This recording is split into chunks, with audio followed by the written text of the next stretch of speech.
What? And welcome to episode 2 of The Process. Like I said in the first episode, we're in a different room in each episode. Last episode was in the living room. Today, for this episode, we're sat in my kitchen on a dining room chair, just chilling. You know, it's quite a small, narrow kitchen. It's quite echoey, so I don't know if that'll probably come through in the recording. The wall's quite thin, so you probably hear neighbours. There's a dog that barks just over the back somewhere, so you may hear him. But yeah, in this episode, we'll be looking at the song Life, which is the first song on Brain Stew Volume 1. We'll be looking at the thought process, some of the sort of more specifics of what went into it, what I was thinking at the time, some influences for the song, and yeah, just an all-round sort of look at that song. So, let's get into it. Get into it. I'd first like to talk about some of the influences for this song. I love writing sort of space-themed, very sort of atmospheric, a heavy drone on the bottom, some slight changes throughout, some abrupt changes as well, which sort of take you by surprise. They're quite big and almost uncomfortable to listen to. Like, they'll be quite high and loud, and all of a sudden then they'll completely drop out. And just, I love that sort of... Well, that's my phone going off. And who is it?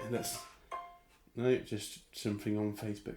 Well, that's what I mean. Like, that's what I wanted to, like, with these episodes, capture all the nuances and the sort of human error of these recordings, and like not polish it too much. So, but yeah, basically that I enjoy, like when I sit down to write something, it usually tends to be something like that I can sort of add to. Or you can hear, I don't know if you can hear the dog in the background.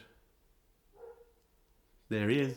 But yeah, I love writing sort of big, sort of atmospheric stuff, and I'm a big fan of space as well. Just the idea that we're this tiny speck in this endless nothingness that, I mean, we're led to believe. I'm not going to get too far into, like, I think there's aliens and stuff, but like, yeah, I kind of find it hard to believe that if it is so vast and there is so much out there, that we can't be the only thing that's living. But yeah, back to the music. I now wanted to talk a bit more about what went into it. You're going to hear a lot about, there's this particular plugin called Cube, which basically is, I'll describe it in this one just so like I don't have to keep describing it, but like basically there's a cube, right? You know what a cube is? There's 8 points to a cube, and at each point of the 8 corners like is a sound. So, and you've got this thing in the middle of the cube, which is like a sphere that moves around in orbit, and you can change the orbit, you can make custom orbits, you can change all the sounds, and basically as that sphere goes round in its orbit, the closer it gets to the corners, the more of that sound will bring in. Okay, so I use it in a lot of things because it is so versatile, and you can create so many different sounds with it, and it's just, yeah, it's a really good sounding plugin. It's by Lunacy Audio, if you were wondering. But in this, basically, there's different sort of packs. They call them packs that you can buy, and this, I think it was one of the ones that came with it. It's called Particles, and in there is a preset called Crystal Waves, which is very sort of synthy, spacey, and that is like the drone of this. This is what you hear throughout. It's what I sort of see as the vehicle for the music to sort of keep it going as like as like a bass, and like that sort of delicate. It's a very delicate song. It's probably one of the most sort of fragile, delicate kind of things I've ever written, to be fair. And that piano is a free plugin called. It's by the Symphony BBC Orchestra, which is a free plugin that you can get. There's a piano on there. The piano itself is a good sounding piano, like, But I took that and added a load of like reverb. There's a reverb I use a lot called Valhalla Supermassive, which is again another free plugin. I love free stuff. I don't think that I try to sort of get away from that. Like, oh, I need this really expensive thing to make really good music, or I need this thing. I try to sort of like make do with what I've got. I do have a lot of sort of other bits and pieces that I have bought, like Soothe. I use Soothe on everything because it just makes everything sound nicer. And yeah, I've got like there's various subscription based stuff, and I try to sort of. I'm a sucker for plugins. I don't know. This is a bit of a side tangent, but like if I see something like I got one the other day just because it was another free one, and it was made by Universal Audio. It was like a tape saturation plugin that I saw and was like, I need that. I've got 3 other tape saturation plugins that do amazing jobs, but for some reason I saw it and I wanted that one. Like it's kind of an addiction, but I mean there's worse things to be addicted to.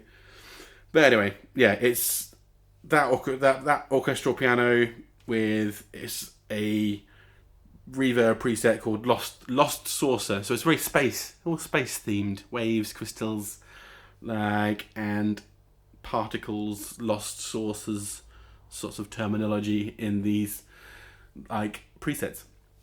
And yeah, so basically I write all my stuff currently on. I've got this tiny little Akai MPK Mini that I need to like invest in getting a bigger fucking MIDI controller really, because it's just, I mean, it does the job, you know, like it has all that these little knobs that you can automate stuff in, and which is really good for sort of like doing a lot of chord stuff, but you're sort of limited by its size. It's quite small. I have to like write with one hand essentially, so it limits me a lot, but at the same time it does what it needs to do kind of thing. So but yeah, I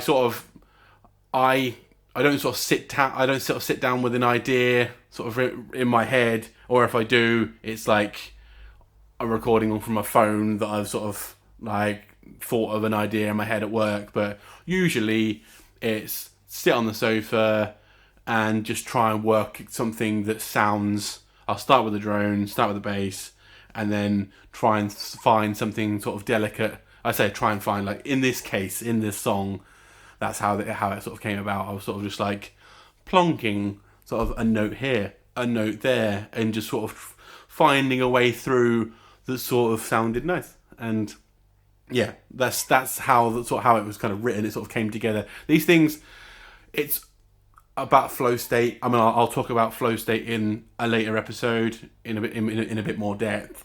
But for me, it's basically about getting into a flow state, writing something that just comes out and feels right, and just going with the flow of the flow state.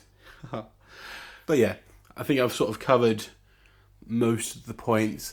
It's a lot shorter as a song, like, which goes back to what I was talking about in the last episode about Rick Rubin's book, because he mentions in his book about getting away from cultural norms and rules that we set ourselves before we even start making something. That we have these preconceived ideas of what is the norm, like in film, that most films are an hour and a half to 2 hours long, and there's 3 acts. Or in music, songs are usually 2 to 3 minutes long. There's a structure, verse, chorus, whatever. And he talks about trying to get away from that and altering, like having a different perspective on that. So some of the songs are longer on the EP, some of them are shorter, some of them come in really quickly and they're gone, some of them sort of hang about. So, but I think that's more testament to what this whole idea is meant to be. But yeah, I think that's pretty covered it. So thank you for listening to this episode and the last episode. If you because like hopefully you've done this consistently. You've just gone, right, I'm going to listen to all these episodes in one. You're going to binge listen to this. Like, but no, like the Alien Level, which is the second song on the EP, coming up next.